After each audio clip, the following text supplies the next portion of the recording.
I'm Tad Pfeffer.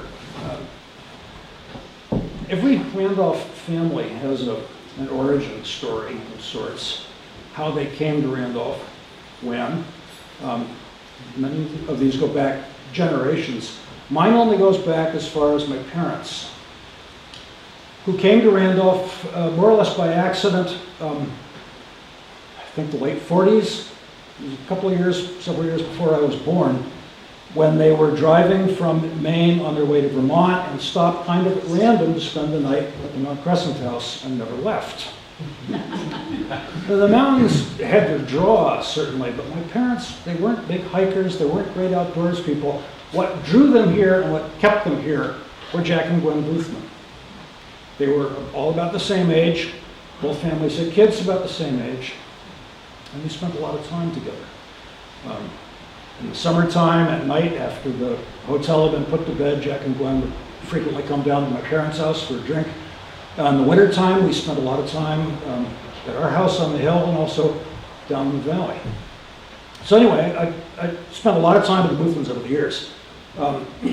Before I get to my actual point, I want to mention that among Jack's abundant virtues, regular church attendance doesn't figure.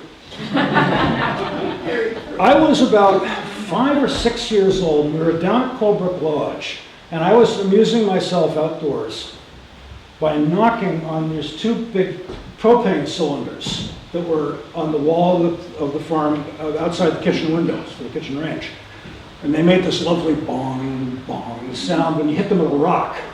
And when you're 5 or 6 years old, it's really entertaining.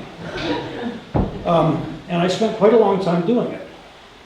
And eventually Gwen came out and in the nicest voice imaginable said to me, "Tad, you really shouldn't do that. Because if Jack hears it, he'll think it's the church bells ringing and he'll jump into his truck and drive off to church."